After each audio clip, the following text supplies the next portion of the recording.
As soon as you see a graph on any AP Calc problem, the first thing you want to do is make sure you know what that is the graph of, because it is going to switch up all the time. So if we look down below, what we can see is that we have the graph of the function f is shown in the figure up above. So what we're looking at here is the graph of the original function f of x. And then the question here wants us to determine which of the following graphs down below is the derivative of f. Which graph down here is going to be the graph of f prime of x.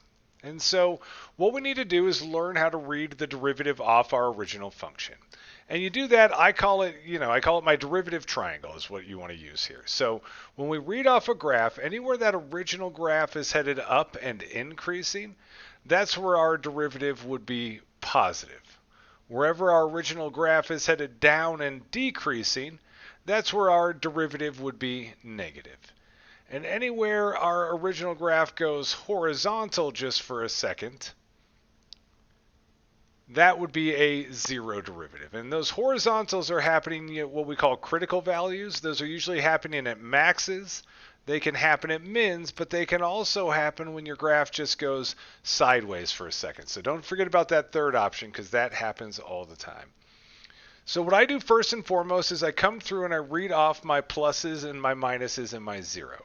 So looking at my original graph, starting on the far left side here, my graph starts off increasing. So this would all be positive, positive, positive, positive. And then I hit a zero at the top there. I hit a critical value. And then after that, my graph is now decreasing. So negative, negative, negative, negative, negative, negative, negative, negative. And then I hit a zero at the bottom again.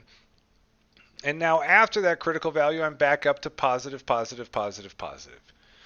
So when I go to look for my derivative graph now, the first place that I'm going to go looking for is I'm going to go looking for where these critical values were happening at.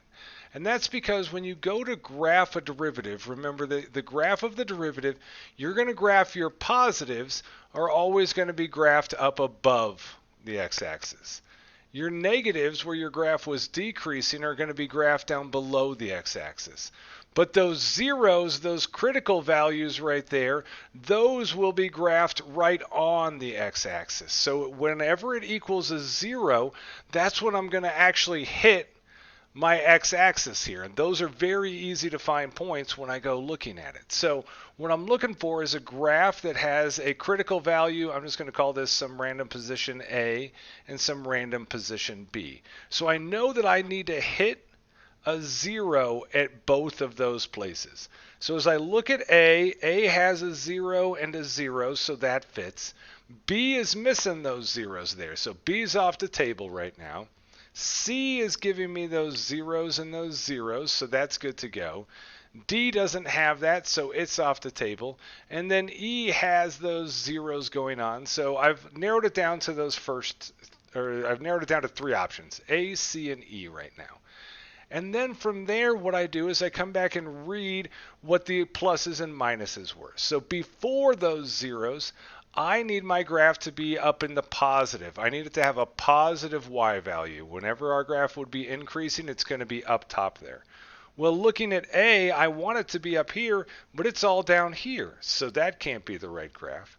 I go on to C. C has what I'm looking at. I'm up in the positive space right there on the left side of my critical value. So C is still in play.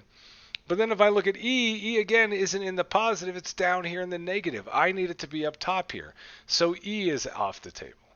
Just to make sure we did everything right, let's kind of finish this thing up. So then in between my two critical values, I want my graph to go down into the negative space. And so I can see that in between my two critical values, my graph is down here in the negative space. And then after that last critical value, I want it to go back up into the positive space. And sure enough, C heads back up into the positive space. So C is going to be my answer. Thanks for watching my video. If you liked it, please click that like button and subscribe. And also share it with your friends and anyone else you know who might be crying about an upcoming AP Calc test. You can find more videos from me, more sample AP Calc questions, and my complete AP Calc study guide over at my website, apcalcprep.com. Have a great one.